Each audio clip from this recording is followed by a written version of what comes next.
ফেসিবাদ বাংলাদেশকে আদর্শভিত্তিক সকল রকমের লক্ষ্য থেকে বিচ্যুত করে গভীর অন্ধকারের দিকে আমাদেরকে নিয়ে গিয়েছিল। আমরা আবার প্রিয় বাংলাদেশকে সাম্য, মানবিক মর্যাদা ও ন্যায় বিচারের পথে ফেরাবার লক্ষ্যে কাজ করছি। ফোরাম ফর বাংলাদেশ স্টাডিজের পক্ষ থেকে আপনাদের এই জাতীয় সংলাপ আমাদেরকে আমাদের নতুন কক্ষপথ রচনা এবং তার যথাযথ স্থাপনে বিশেষভাবে সাহায্য করবে।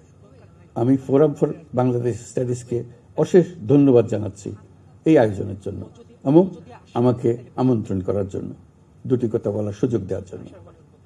আপনারা এই সংলাপে তিনটি বিষয়কে বিশেষভাবে গুরুত্ব দিয়েছেন: ঐক্য, সংস্কার ও নির্বাচন। সংস্কার বিষয়ে আমাদের মধ্যে ঐকমত্য প্রয়োজন, এর কোনো বিকল্প নাই। এই তিন লক্ষ্যের কোনোটিকে ছাড়া কোনোটি সফল হতে পারবে না। ঐক্যবিহীন সংস্কার কিংবা সংস্কারবিহীন নির্বাচন বাংলাদেশকে এগিয়ে নিতে পারবে না। পাশাপাশি আমরা ভুলতে পারি না যে আমাদের ছাত্র জনতা অটুট সাহসে শিশু হত্যাকারী ও পৈশাচিক ঘাতকদের মোকাবেলা করেছে। মানবতার বিরুদ্ধে এমন নিষ্ঠুরতাকে অবশ্যই বিচারের মুখোমুখি করতে হবে। গুম খুন থেকে জুলাই গণহত্যার বিচারের চ্যালেঞ্জের বিষয়টি আপনারা আপনাদের সংলাপের অন্তর্ভুক্ত করেছেন, এতে আমি আশ্বস্ত হয়েছি। সুধীবৃন্দ, জুলাই গণঅভ্যুত্থান কেবল বাংলাদেশকে মুক্তই করেনি, আমাদের স্বপ্নকেও তুমুল সাহসী করে তুলেছে। বাকহীন বাংলাদেশ জোরালো কণ্ঠে আবার কথা বলার শক্তি ফিরে পেয়েছে। এই দৃঢ়কণ্ঠ আবার ঐক্য গঠনে সোচ্চার হয়েছে। ঐক্য আমাদের মূল শক্তি। জুলাই অভ্যুত্থান আমাদেরকে ঐতিহাসিক মাত্রায় বলীয়ান করেছে। গত 5 মাসে এই ঐক্য আরও শক্তিশালী হয়েছে। গণ অভ্যুত্থানের বিরুদ্ধ শক্তি আমাদের মধ্যে ভাঙন সৃষ্টি করার ক্রমাগত প্রয়াস চালাতে থাকায় আমাদের ঐক্য আরও মজবুত হচ্ছে। এই ঐক্যের জোরেই এখন আমরা অসাধ্য সাধন করতে পারি। এখনই আমাদের সর্বোচ্চ সুযোগ। এমন অর্থনীতি গড়ে তুলতে হবে যেটা সকল নাগরিকের জন্য সম্পদের ও সুযোগের বৈষম্যহীনতার নিশ্চয়তা প্রদান করবে। যত নিম্ন আয়ের পরিবারই জন্মগ্রহণ করুক না কেন, প্রতিটি নাগরিকের, তিনি নারী হোক আর পুরুষই হোক, তিনি যেন বিনা বাধায় তো বটেই, বরং রাষ্ট্রের আয়োজনে তার সৃজনশীলতা প্রকাশ করে যে কোনো পর্যায়ের উদ্যোক্তা হতে পারেন, অথবা তিনি যে কোনো ধরনের কর্মজীবন চান তাই বেছে নিতে পারবেন।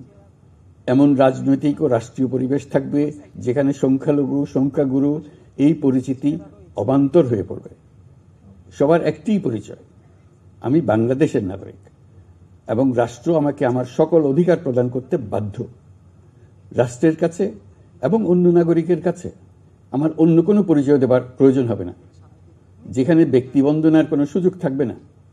দেশের ভেতরে বা বাইরে প্রভুভৃত্যের কোনো সম্পর্কের সুযোগ থাকবে না। আমরা বাংলাদেশের নাগরিক হবার সুবাদে হব বিশ্ব নাগরিক। দেশের মঙ্গল সাধন করা যেমন হবে আমাদের নাগরিক দায়িত্ব, তেমনি বিশ্বের মঙ্গল সাধন করাও আমাদের কর্তব্য। এই দায়িত্ব আমরা সমানভাবে পালন করব। আমাদের তরুণ তরুণীরা দ্রুত এই দুই দায়িত্ব সমানভাবে পালন করার জন্য প্রস্তুতি নেবে। প্রিয় সহনাগরিকবৃন্দ, স্বাধীনতার পর অর্ধ শতাব্দী অতিক্রম করে আমরা এক ঐতিহাসিক আত্মত্যাগের বিনিময়ে এক অপূর্ব সুযোগের মুহূর্ত সৃষ্টি করেছি। এই সুযোগ যদি আমরা গ্রহণ করতে অনিচ্ছুক হই কিংবা অপারগ হই, তাহলে বাংলাদেশের ভবিষ্যতের কোনো প্রজন্ম আমাদের ক্ষমা করবে না। আজকের সংলাপের মূল লক্ষ্য হল সবার পক্ষ থেকে সর্বোচ্চ কণ্ঠে ঘোষণা দেওয়া যে আমরা এই সুযোগ কিছুতেই হাতছাড়া হতে দেব না। আমরা একতাবদ্ধভাবে এই সুযোগের প্রতিটি মুহূর্ত সর্বোত্তম কাজে লাগাবো।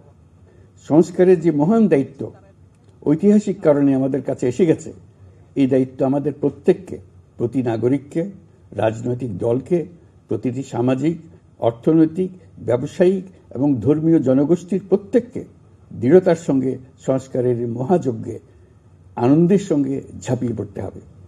আজকে আপনাদের সংলাপে ঘোষণা দিন কে কিভাবে এই মহা গৌরবের দায়িত্ব পালন করবেন। সংস্কার ও নির্বাচনের প্রস্তুতি একই সঙ্গে চলতে থাকবে। নির্বাচনের প্রস্তুতির কাজ মূলত নির্বাচন কমিশনের। নাগরিকদের নির্বাচনের তারিখ না পাওয়া পর্যন্ত এই প্রক্রিয়ায় সময় দিতে হয় না। কিন্তু সংস্কারের কাজে সকল নাগরিককে অংশগ্রহণ করতে হবে। যারা ভোটার তারা তো অংশগ্রহণ করবেনই, তার সঙ্গে যারা ভবিষ্যতে ভোটার হবেন তারাও সর্বাত্মকভাবে সংস্কারের কাজে নিজেদেরকে নিয়োজিত করুন। সংস্কারের কাজটা নাগরিকদের জন্য সহজ করতে আমরা 15টি সংস্কার কমিশন গঠন করে দিয়েছিলাম। তাদের প্রতিবেদন আমরা জানুয়ারি মাসে পেয়ে যাব। প্রত্যেক সংস্কার কমিশনের দায়িত্ব হল প্রধান বিকল্পগুলি চিহ্নিত করে তার মধ্যে থেকে একটি বিকল্পকে জাতির জন্য সুপারিশ করা। যার যার ক্ষেত্রে সংস্কারের মাধ্যমে ভবিষ্যৎ কিভাবে রচিত হবে তা বিভিন্ন পক্ষের মতামত নিয়ে সুপারিশমালা তৈরি করে দেওয়া, নাগরিকের পক্ষে মতামত স্থির করা সহজ করে দেওয়া। তবে কমিশনের প্রতিবেদনে সুপারিশ করলেই আপনাকে তা মেনে নিতে হবে এমন কোনো কথা নেই। এই জন্য সর্বশেষ পর্যায়ে জাতীয় ঐকমত্য গঠন কমিশন গঠন করা হয়েছে। যেমন একটা উদাহরণ দিই, কোন বয়সে একজন নাগরিক ভোটার হতে পারবেন তার জন্য নানা দেশে নানা বয়স নির্ধারণ করা আছে। নির্বাচন সংস্কার কমিশন নিশ্চয়ই এরকম একটা বয়স সুপারিশ করবে। সেই বয়স আমার পছন্দ হতেও পারে, নাও হতে পারে। ধরুন আমি তরুণদের তাড়াতাড়ি ভোটার করার পক্ষে। যে যত তরুণ, পরিবর্তনের প্রতি তার আগ্রহ তত বেশি। এই হলো আমার যুক্তি। তারুণ্য তাকে শক্তি যোগায়।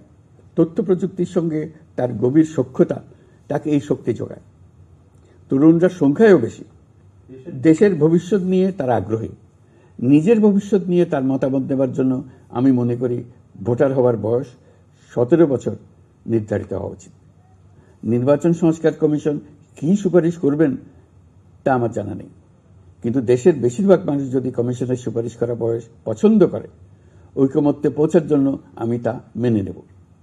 সবকটা কমিশন মিলে আমাদের সামনে বহু সুপারিশ তুলে ধরবে।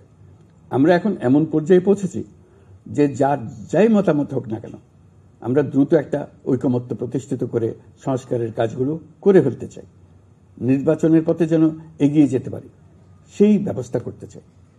আপনাদের আজকের সংলাপ জাতির সামনে সকলের কাছে গ্রহণযোগ্য এমন একটি প্রক্রিয়া তুলে ধরে আমাদের এই দায়িত্বকে সহজ এবং গতিময় করে দেবে আশা করছি।